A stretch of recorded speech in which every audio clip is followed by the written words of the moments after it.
अरे मेरे आज के जमाने के प्यारे दोस्तों, हमारा भी एक जमाना था। 5वीं जमात तक हम स्लेट पर जो भी लिखते थे उसे जबान से चाट कर साफ करते थे। यूं कैल्शियम की कमी कभी हुई ही नहीं। पास या फेल सिर्फ यही मालूम होता था, क्योंकि फीसद से हम लाताल्लुक थे। ट्यूशन शर्मनाक बात थी। नालायक बच्चे उस्ताद की कारकर्दगी पर सवालिया निशान समझे जाते थे। किताबों में मोर का पंख रखने से हम ज़हीन और होशियार हो जाएंगे, ये हमारा एतकाद और भरोसा था। बैग में किताबें सलीके से रखना सुघड़पन और बासलाहियत होने का सबूत था। हर साल नई जमात की किताबों और कॉपियों पर कवर्स चढ़ाना एक सालाना तकरीब हुआ करती थी। वालिदैन हमारे तालीम के तईं ज्यादा फिक्रमंद नहीं हुआ करते थे और ना ही हमारी तालीम उन पर कोई बोझ थी। साल हा साल हमारे वालिदैन हमारे स्कूल की तरफ रुख भी नहीं किया करते थे, क्योंकि हम में जहानत जो थी। स्कूल में मार खाते हुए या मुर्गा बने हुए हमारे दरमियान कभी अना यानी ईगो बीच में आने का सवाल ही पैदा नहीं हुआ। अना क्या होती है ये भी मालूम नहीं था। मार खाना हमारे रोजमर्रा जिंदगी की आम सी बात थी। मारने वाला और मार खाने वाला दोनों को एक दूसरे से कोई शिकायत नहीं हुआ करती थी। हम अपने वालिदैन से कभी न कह सके कि हमें उनसे कितनी मोहब्बत है।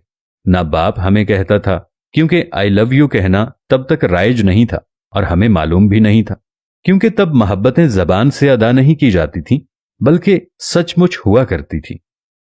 रिश्तों में भी कोई लगी बंदी नहीं हुआ करती थी, बल्कि वो खुलूस और मोहब्बत से सरशार हुआ करते थे। सच्चाई यही है कि हम या हमारी उम्र या जायद उम्र के सभी अफराद अपनी किस्मत पे हमेशा राजी रहे। हमारा जमाना खुशबख्ती की अलामत था। इसका मवाजना आज की जिंदगी से कर ही नहीं सकते, क्योंकि आज की जिंदगी में जितनी नफसा नफसी है, हमारे जमाने में ऐसा कभी नहीं हुआ करता था। आज की जिंदगी में हमें अपने साथ वाले पड़ोसी तक का भी मालूम नहीं है कि हमारे साथ कौन रहता है, उसके हालात कैसे हैं, उसकी गुजर बसर कैसे होती है। जबकि हमारे जमाने में जब शाम को कुछ सालन वगैरह पकता था या किसी के घर ज्यादा फल फ्रूट आ जाता था, तो एक प्लेट सालन की साथ वाले घरों में दिए जाने का रिवाज था और फ्रूट लोगों के घरों में बांटने का रिवाज था। इसी तरह एक दूसरे के घरों में पकने वाले सालन का भी पता होता था।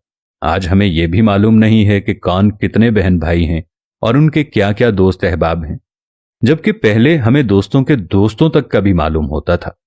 न जाने वो जमाना कहां चला गया। हमारा इतना सुकून वाला जमाना था, जबकि आज तो खून खराबे में नफ्सा नफसी के दौर में किसी को यह भी मालूम नहीं कि किसी के घर में कितने फाके हैं और कौन कितनी अय्याशी कर रहा है। अल्लाह हमारे मुल्क पर अपना रहमो करम फरमाए और हमारा वो जमाना जो गुजर गया है, इस जमाने की याद में हमें अपने लोगों से अच्छे ताल्लुकात उस्तवार करने की तौफीक अता फरमाए। आमीन या रब्बल आलमीन। उम्मीद है आज की ये वीडियो आपको अच्छी लगी होगी और इससे आपको बहुत कुछ जानने को भी मिला होगा। मिलेंगे नई वीडियो के साथ, तब तक के लिए अल्लाह निगहबान।